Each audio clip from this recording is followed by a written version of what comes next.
Hello children, welcome to असै education. आज हम करेंगे सीबीएसई की 9th क्लास की हिंदी की किताब स्पर्श के गद्य खंड से लिया गया सेकंड चैप्टर दुख का अधिकार। इसका हम करेंगे सारांश। तो आइए देखते हैं कि आपके इस चैप्टर में क्या बताया गया है। ये जो कहानी है वो लिखी गई है यशपाल जी के द्वारा। और दुख का अधिकार एक व्यंग्यपूर्ण रचना है और इसमें इस बात का दुख प्रकट किया गया है कि लोग गरीब के दुख को दुख नहीं समझते। तो हमारे देश में कुछ अभागे लोग ऐसे भी हैं कि जिन्हें दुख मनाने का अधिकार भी नहीं है।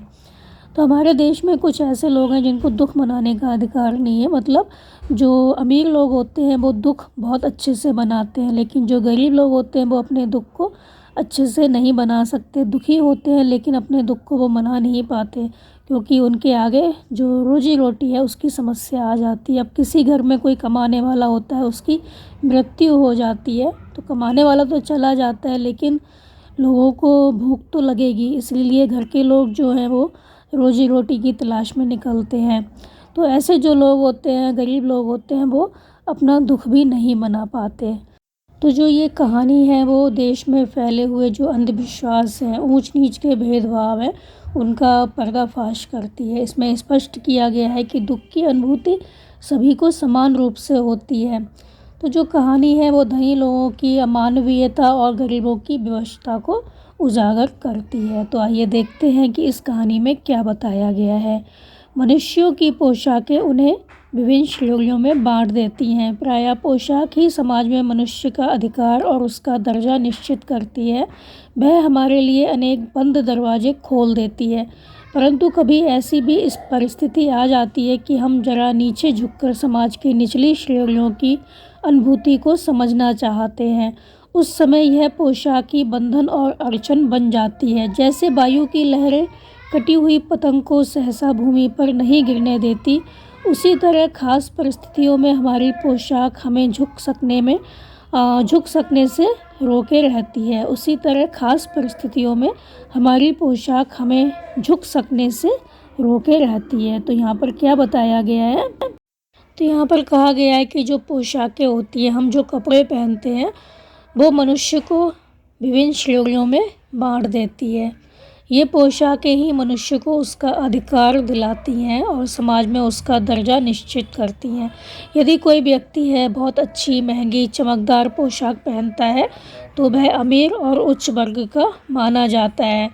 तो आप देखते होंगे कि आप अगर बहुत अच्छे से बन के जाते हैं, बन ठन के जाते हैं, तो आपको हर कोई क्या होता है, पूछता है। अगर आप किसी दुकान पे ऐसे ही चले जाएंगे तो जो दुकान वाले होते हैं वो आपकी तरफ ध्यान भी नहीं देते।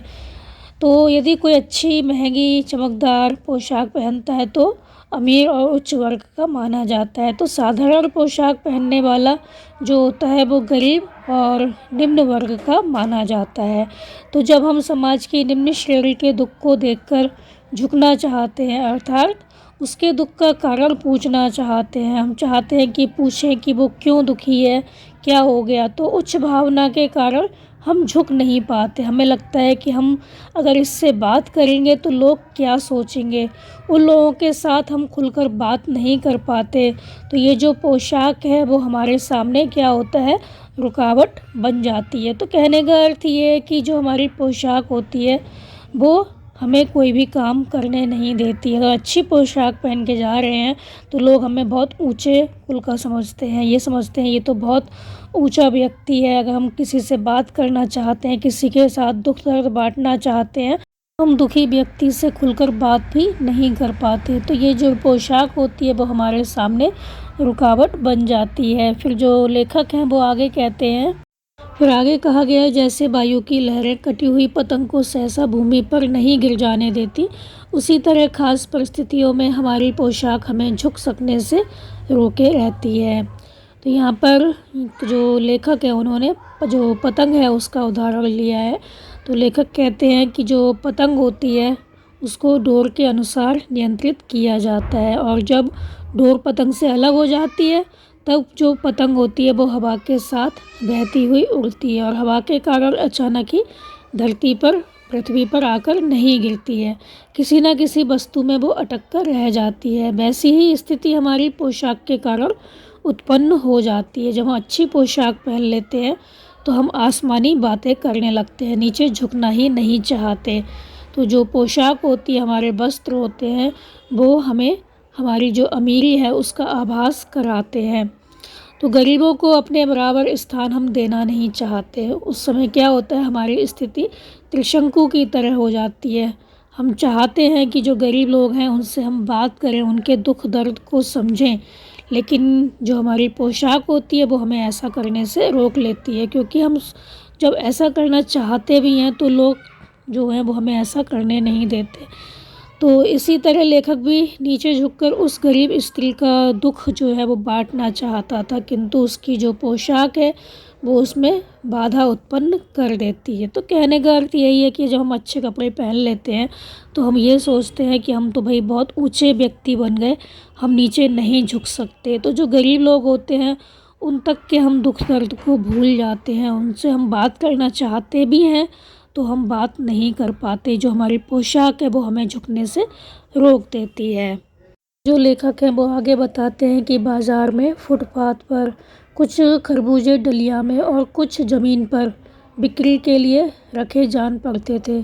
खरबूजों के समीप एक अधेड़ उम्र की औरत बैठी रो रही थी। खरबूजे बिक्री के लिए थे, परंतु उन्हें खरीदने के लिए कोई कैसे आगे बढ़ता। खरबूजों को बेचने वाली तो कपड़े से मुंह छिपाए सिर को घुटने पर रखे फक फक कर रो रही थी। तो लेखक बताते हैं कि बाज़ार में फुटपाथ पर कुछ खरबूजे डलिया में थे और कुछ खरबूजे ज़मीन पर रखे हुए थे बेचने के लिए। तो खरबूजों के पास ही एक अधेड़ उम्र की औरत थी, वो बैठी हुई थी और रो रही थी। तो खरबूजे जो थे वो बेचने के लिए रखे थे उसने, लेकिन कोई उनको खरीद नहीं रहा था, कोई ख़रीदार नहीं था। तो उन्हें खरीदने के लिए कोई कैसे आगे बढ़ता। मतलब लोगों को पता था कि जो ये बुजुर्ग औरत है, वृद्ध अधेड़ उम्र की जो औरत है वो क्यों रो रही है, क्योंकि इसके घर में कोई कमी हो गई है, किसी की मृत्यु हो गई है, तो ये जो खरबूजे हैं उनको बेचने आई है। तो ये कहा जाता है कि जब किसी के घर में मौत हो जाती है तो 13 दिन तक कोई भी शुभ काम नहीं होता, और ऐसे व्यक्ति से कोई कुछ लेता है, ख़रीदारी करता है, तो उस कहीं ना कहीं उसके घर में भी अनहोनी हो जाती है। तो लोग डरे हुए थे कि अगर हम इससे खरबूजे ले लेंगे तो कुछ ना कुछ हमारे घर में अनहोनी हो जाएगी। तो यहाँ पर यही बताया गया है कि हमारे समाज में कितना अंधविश्वास फैला हुआ है। कोई उसके दुख दर्द को नहीं समझ रहा, बल्कि यही सोच रहा है कि देखो इसके घर में तो मृत्यु हो गई है, बेटे की मौत हुई है और ये यहाँ बैठकर खरबूजे बेच रही है, इसे तो पैसों की पड़ी हुई है। तो खरबूजे बिक्री के लिए थे, परंतु उन्हें खरीदने वाला कोई आगे नहीं आ रहा था। तो खरबूजों को बेचने वाली जो औरत थी वो कपड़े में मुंह छिपाए सिर को घुटने पर रखे क्या कर रही थी, फपक फपक कर रो रही थी। ये तो उसकी मजबूरी थी, घर में बच्चे थे, बहू थी, बेटा चला गया, उसकी मौत हो गई, तो सबको भूख तो लगी थी। जो उसकी बहू थी वो बीमार थी, उसकी दवाई के लिए पैसे चाहिए था, तो कहाँ से आता पैसा, इसीलिए वो काम के लिए निकली थी। लेकिन उसकी मजबूरी को कोई नहीं समझ रहा था, कोई उसके जो खरबूजे थे वो लेने को तैयार नहीं था। हर कोई अंदर ही अंदर ये सोच रहा था कि देखो कितनी बेशर्म है, देखो कैसी औरत है, घर में मौत हो गई, एक दिन भी नहीं हुआ और ये बाहर आ गई खरबूजे बेचने के लिए, इसे तो पैसों की पड़ी हुई है। फिर आगे कहा गया कि पड़ोस की दुकानों के तख्तों पर बैठे या बाजार में खड़े लोग घृणा से उस स्त्री के संबंध में बात कर रहे थे। उस स्त्री का रोना देखकर मन में एक व्यथा सी उठी, पर उसके रोने का कारण जानने का उपाय क्या था। फुटपाथ पर उसके समीप बैठ सकने में मेरी पोशाक ही व्यवधान बन खड़ी हो गई। तो जो महिला थी जहाँ पर खरबूजे बेच रही थी, वहीं आसपास और भी दुकानें थी, लोग तख्तों पर बैठे हुए थे, कुछ लोग खड़े हुए थे, और जो लोग थे वो उस स्त्री के संबंध में, महिला के संबंध में घृणा से बात कर रहे थे। उनको नफ़रत हो रही थी इस स्त्री से, क्योंकि अभी इसके बेटे की मृत्यु हुई थी और ये बाहर खरबूजे बेचने आ गई थी, और कोई खरबूजा उससे लेना नहीं चाहता था, क्योंकि 13 दिन तक जो शुद्धि होती है वो अभी नहीं हुई थी। तो हर कोई डर रहा था कि अगर वो खरबूजे लेंगे इससे तो उनके घर में भी कोई अनहोनी हो जाएगी, उनका जो ईमान धर्म है वो भ्रष्ट हो जाएगा।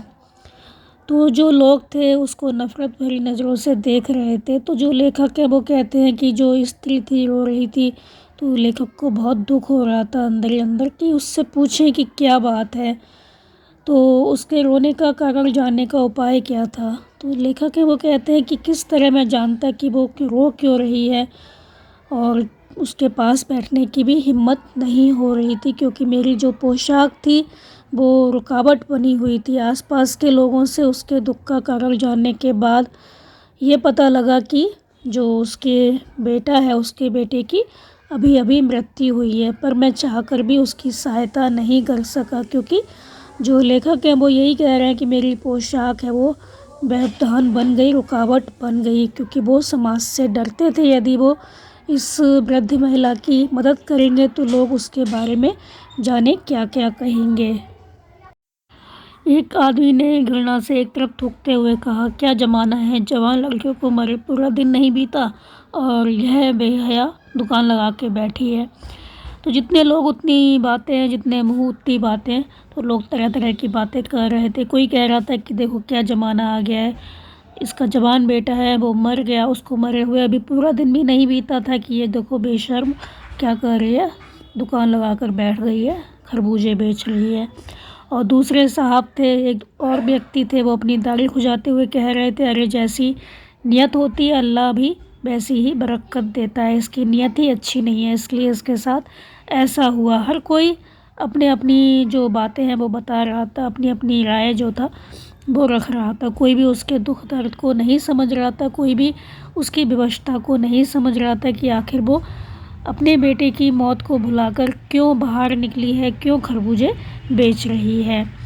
तो सामने के फुटपाथ पर खड़े एक व्यक्ति ने दिया सलाई की तीली से कान खुजाते हुए कहा, अरे इन लोगों का क्या है, ये कमीने लोग रोटी के टुकड़े पर जान देते हैं, इनके लिए बेटा बेटी कसम लुगाई धर्म ईमान सब रोटी का टुकड़ा है। तो फुटपाथ पे जो एक आदमी खड़ा हुआ था अपने कान खुजाता है दिया सलाई की तीली से और फिर कहता है कि अरे इन लोगों का क्या है, ये लोग तो ऐसे ही होते हैं क्योंकि इनको किसी की मौत का कोई गम नहीं होता। ये जो लोग होते हैं बहुत कमीने होते हैं, इनको तो खाली रोटी का जो टुकड़ा होता है, रोटी होती है वही दिखाई देती है। ये रोटी के टुकड़े पर जान देते हैं, मतलब रोटी को कमाने के लिए ये अपना सब कुछ कुर्बान कर सकते हैं। इन्हें ना तो अपना बेटा दिखाई देता है, ना बेटी दिखाई देती है, ना अपना पति दिखाई देता है, ना पति को अपनी पत्नी दिखाई देती है। मतलब किसी की भी मौत हो जाए इनको कोई फ़र्क नहीं पड़ता, इनके लिए तो सब कुछ क्या है, रोटी ही है। तो कहने का मतलब ये है कि जितने लोग थे उतनी बातें कर रहे थे, तरह तरह की बातें चल रही थी, लेकिन कोई भी उसकी मदद के लिए आगे नहीं आ रहा था। सबको यही लग रहा था अभी तो इसके घर में मौत होके चुकी है, ये बाहर निकल आई, घर में शुद्धि हुई नहीं है, अगर हम इससे खरबूजे लेते हैं हमारा ईमान, हमारा धर्म वो भ्रष्ट हो जाएगा। तो लोग तरह तरह की बातें तो कर रहे थे, कोई भी उसकी मदद के लिए आगे नहीं आ रहा था। सबको यही लग रहा था कि यह महिला तो बहुत लालची है, अभी इसके बेटे को मरे हुए पूरा दिन भी नहीं हुआ और यह पैसे कमाने के लिए बाहर निकल आई। तो कहते यही है कि जो गरीब व्यक्ति होता है उसको दुख का भी अधिकार नहीं होता, मतलब वो ठीक से अपना दुख भी नहीं बना सकता। तो जो परचून की दुकान पर लाला जी बैठे हुए थे उन्होंने कहा, अरे भाई उनके लिए मरे जिए का कोई मतलब ना हो, पर दूसरे के धर्म ईमान का तो ख्याल रखना चाहिए। जवान बेटे के मरने पर 13 दिन का सूतक होता है और वह यहाँ सड़क पर बाजार में आकर खरबूजे बेचने बैठ गई है। 1000 आदमी आते जाते हैं, कोई क्या जानता है कि इसके घर में सूतक है। कोई इसके खरबूजे खा ले तो उसका ईमान धर्म कैसे रहेगा, क्या अंधेर है। तो जितने लोग उतनी बातें हैं। तो एक लाला जी थे जो कि परचून की दुकान पर बैठे हुए थे, वो कहते हैं भाई इनके लिए मरे जी का कोई मतलब ना हो, लेकिन इन्हें दूसरों का तो ख्याल रखना चाहिए। तो इनका जवान बेटा मरा है, घर में 13वीं नहीं हुई है, 13 दिन का सूतक होता है, कोई भी शुभ काम नहीं होता। ये बाहर आके बैठ गई खरबूजे बेचने के लिए, हमें तो पता है इसलिए हम इसके खरबूजे नहीं ले रहे। तो बाज़ार में तो बहुत से लोग आते हैं, हज़ारों लोग होते हैं बाज़ार में, किसी को क्या पता कि ये जो वृद्ध महिला है इसके घर में सूतक चल रहे हैं, बेटा है वो मर चुका है, अभी मरा है। तो 1000 आदमी आते जाते हैं, कोई नहीं क्या जानता है कि इसके घर में सूतक है। तो कोई इसके खरबूज अगर ले लेता है तो उसका ईमान धर्म कैसे रहेगा, उसका तो जो धर्म है वो भ्रष्ट हो जाएगा। तो वो ही कहते हैं क्या अंधेर है, मतलब जो ये वृद्ध महिला है इसको इतनी भी जानकारी नहीं है कि ऐसे टाइम में इसको बाहर निकल के नहीं आना चाहिए था। इसको तो बस पैसों का लालच है, ये तो बस यही चाह रही है कि किसी तरह खरबूजे बिक जाएं और इसके पास पैसे आ जाएं। इसको यह नहीं पता कि जो सूतक होते हैं उनमें इस तरह के काम नहीं किए जाते। तो इसको अपने बेटे का गम नहीं है, बल्कि इसको तो बस पैसे कमाने की चिंता है। फिर जो लेखक है वो बताते हैं कि आसपास के जो लोग थे, दुकानदार थे, उनसे पूछने पर पता लगा कि उसका 23 साल का जवान बेटा था। घर में उसकी बहू और पोता पोती हैं। जो उसका बेटा था उसके बच्चे हैं। तो जो उसका बेटा था वो शहर के पास ही 1.5 बीघा ज़मीन थी, उसमें ज़मीन में क्या करता था, जो सब्जियां होती हैं उनको उगाने का काम करता था। कचियारी करके मतलब तरकारियां जो होती हैं, सब्जियां होती हैं, उनकी पैदावार होती थी उनके खेतों में, फिर वो उनको बेचता था। उससे उनका जो परिवार था वो चलता था। तो खरबूजों की जो डलियाँ होती थी वो बाज़ार में पहुंचाकर कभी उसका बेटा और कभी उसकी जो माँ थी वो बैठ जाते थे सौदे के लिए। तो इस तरह से उनका परिवार चलता था। तो जो उनका बेटा था वो परसों सुबह मुँह अंधेरे सुबह सुबह पके खरबूजे चुन रहा था। तो गीली मेड़ की तरावट में विश्राम करते हुए एक सांप पर लड़के का जो पैर था वो पड़ गया। तो फिर जो सांप था उसने क्या किया, उस लड़के को काट लिया, उसके बेटे को डस लिया। तो जो बेटा था वो काम पर गया हुआ था, खरबूजे चुन रहा था और उसको कुछ थकान हुई तो वो बैठ गया विश्राम करने के लिए, आराम करने के लिए। तो एक सांप ने उसको काट लिया, उसको डस लिया। तो लड़के की बुढ़िया माँ बावली होकर क्या किया, उसने पागल सी हो गई। उसके बेटे को जब सांप ने काटा तो वो ओझा को बुला लाई, जो तंत्र मंत्र पढ़ते हैं उनको बुला लाई। तो डॉक्टर को नहीं दिखाया, बल्कि इस तरह के जो तांत्रिक होते हैं, ओझा जो होते हैं, उनको बुला के लाई और झाड़ना फूकना शुरू हुआ। नागदेव की पूजा हुई। पूजा के लिए दान दक्षिणा चाहिए।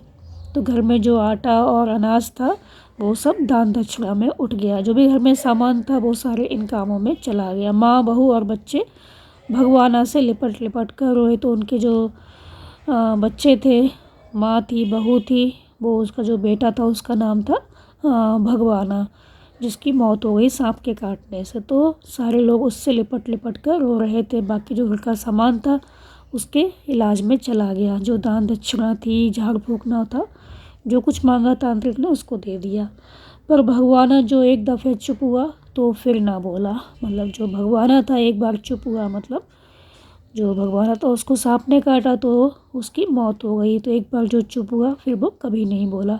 तो सर्प के विष से उसका सब बदन काला पड़ गया था। तो सांप ने काटा था तो उसका सारा जो शरीर था वो काला पड़ चुका था। तो फिर आगे कहा गया कि जिंदा आदमी नंगा भी रह सकता है, परंतु मुर्दे को नंगा कैसे विदा किया जाए। तो क्वेश्चन मार्क लगाया। तो जो लेखक है वो पूछना चाहते हैं कि जिंदा आदमी तो नंगा भी रह सकता है, परंतु मुर्दे को नंगा कैसे विदा किया जाए। एक व्यंग कसा है, भाई जिंदा आदमी है उसको तुम कैसे भी घुमा लो, कैसे भी रख लो, लेकिन जो मर चुका है उसको नंगा कैसे विदा कर सकते हैं। तो उनका कहना यही था कि जिंदा आदमी है तब तो हम उसको कुछ पूछते नहीं, लेकिन जब मर गया तब हम उसको कफन पहना रहे हैं, नए नए कपड़े पहना रहे हैं। तो ये चीज़ ठीक नहीं है। जब जिंदा है आदमी तब उसके लिए वस्त्रों की आवश्यकता होती है।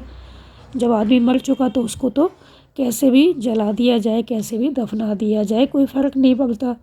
तो ये चीज़ जो होते हैं वो सोचते नहीं है मनुष्य। जब जिंदा होता है तो उसकी कद्र नहीं करते, जब मर जाते हैं लोग तो उसको नए नए कपड़े पहनाते हैं।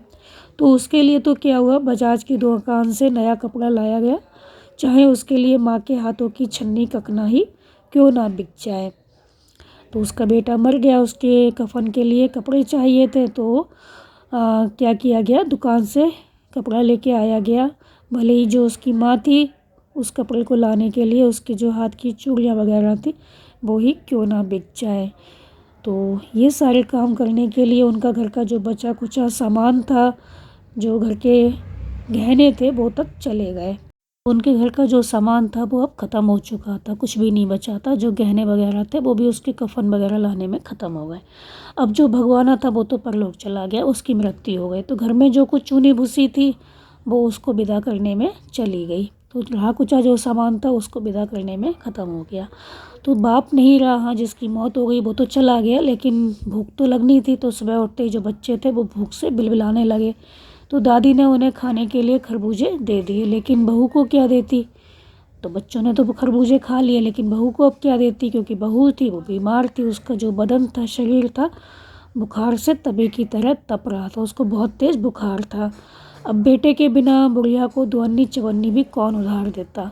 तो पहले तो लोग उधार भी दे देते थे, लेकिन अब बेटे की मृत्यु हो गई, बेटा चला गया, तो कोई उधार देने वाला भी नहीं था, क्योंकि लोगों को पता था कि ये उधार देने के बाद ये लोग वापस तो कर नहीं पाएंगे अब, क्योंकि बेटा नहीं है। तो लोग अब क्या हुआ, उनको उधार देना भी नहीं चाहते थे।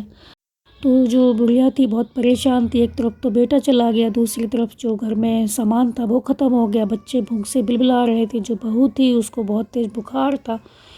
तो जो बुढ़िया होती है वो क्या करती है, रोते रोते और आँखें पोंछते पोंछते जो भगवाना के बटोरे हुए खरबूजे थे उनको डलिया में समेट कर बाज़ार की ओर चल देती है उनको बेचने के लिए। और कोई चारा भी नहीं था, कहीं से उनको सहायता भी नहीं मिल रही थी। तो बुढ़िया खरबूजे बेचने का साहस करके आई थी, परंतु सिर पर चादर लपेटे, सिर को घुटने पर टिकाए हुए फपक फपक कर रो रही थी। तो जो बुढ़िया थी उसका बेटा गया तो उसको दुख तो बहुत था, लेकिन पेट तो भरना था, इसलिए बेचारी बहुत साहस करके खरबूजे बेचने के लिए बाज़ार में आई थी।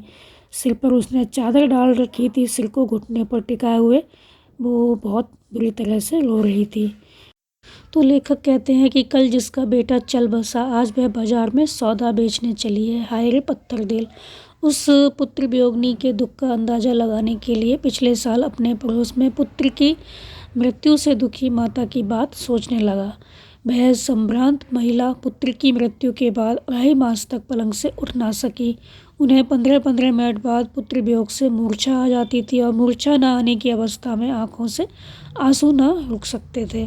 2-2 डॉक्टर हरदम सिरहाने बैठे रहते थे, हरदम सिर पर बर्फ़ रखी जाती थी। शहर भर के लोगों के मन उस पुत्र शोक से द्रवित हो उठे थे। जब मन को सूझ का रास्ता नहीं मिलता तो बेचैनी से कदम तेज हो जाते हैं। उसी हालत में नाक ऊपर उठाए राह चलतों से ठोकरें खाता मैं चला जा रहा था। सोच रहा था शोक करने, गम मनाने के लिए भी सहूलियत चाहिए, और दुखी होने का क्या होता है, दुखी होने का भी एक अधिकार होता है। यहाँ पे यही बताया गया है कि जो वो वृद्ध महिला थी, ऐसा नहीं है कि उसको अंदर से दुख नहीं था, लेकिन परिवार तो चलाना ही था, इसीलिए वो खरबूजे बेचने के लिए बाहर निकली थी। तो कल जिसका बेटा चल बसा, आज वह बाज़ार में सौदा बेचने चली है। हाय रे पत्थर दिल। तो जो सभ्य लोग होते हैं, मतलब जो अपने आप को बहुत सभ्य समझते हैं, बहुत सम्मानीय व्यक्ति समझते हैं, वो तो यही सोचते होंगे कि जो ये महिला है इसका दिल कितना पत्थर का है, लेकिन उनको यह नहीं पता कि इसकी क्या विवशता है, क्यों निकली है ये खरबूजे बेचने के लिए। इसने अपने दिल पर कितना बड़ा पत्थर रखा होगा, तब ये बाहर निकली होगी। तो जो लेखक हैं उनको याद आ जाता है कि अब पिछले साल क्या हुआ था, उनके पड़ोस में एक पुत्र था किसी का, उसकी मृत्यु हो गई थी। तो वो सोचने लगते हैं कि जो ये महिला है इसको कितना अधिक दुख हो रहा होगा, क्योंकि जो संभ्रांत परिवार की जो महिला थी उसकी जब बेटे की मृत्यु हुई तो उसने क्या किया था, 2-2.5 महीने तक वो पलंग से नहीं उठी थी। उसको इतना अधिक दुख हो रहा था अपने बेटे के जाने का कि 15-15 मिनट बाद भी क्या होता था, उसको बेहोशी आ जाती थी, मूर्छित हो जाती थी वो। और जब वो उसको होश आता था तो उसकी आंखों से आंसू बहने लगते थे। 2-2 डॉक्टर थे, हरदम उसके सिरहाने पर बैठे रहते थे, उसके पास ही बैठे रहते थे, और उसके सिर पर बर्फ़ रखी जाती थी। शहर भर के लोग आते थे, उसके साथ बातचीत करते थे ताकि उसका दुख दर्द कम हो।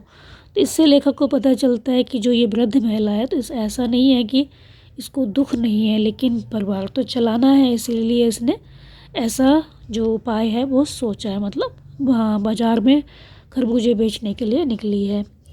तो जब मन को सूझ का रास्ता नहीं मिलता तो बेचैनी से कदम तेज हो जाते हैं। उसी हालत में नाक ऊपर उठाए राह चलते से ठोकरें खाते में चला जा रहा था, सोच रहा था।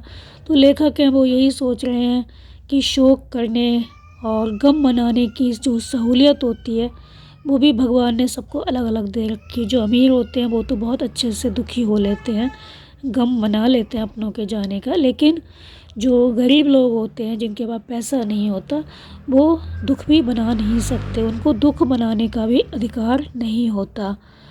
तो शोक करने गम मनाने के लिए भी सहूलियत चाहिए होती है। हमारा पैसा होगा तो हम गम भी मना सकते हैं। दुखी होने का भी एक अधिकार होता है, हर किसी को दुखी होने का अधिकार नहीं होता। जैसे जो अमीर घर की महिला थी उसको दुखी होने का अधिकार था क्योंकि उसके पास पैसा था, डॉक्टर थे आसपास बैठे हुए थे। लेकिन जो ये गरीब महिला है इसको तो दुखी होने का भी अधिकार नहीं है। तो हर किसी को दुखी होने का अधिकार नहीं मिलता है। तो इस कहानी में जो वृद्ध महिला है उसको घर की जो मजबूरी होती है वो फुटपाथ पर खरबूजे बेचने के लिए विवश कर देती है। तो वह दिल पर पत्थर रखकर लोगों के ताने सहन करती है। लोग ताना देते हुए कहते हैं कि इनके लिए बेटा बेटी पति पत्नी और धर्म ईमान सभी कुछ रोटी ही होती है। लोग किसी की विवशता पर हंस तो सकते हैं परंतु उसका सहारा नहीं बन सकते, कोई उसकी सहायता नहीं करता। तो पेट की जो आग होती है उन्हें दर दर भटकने के लिए मजबूर कर देती है।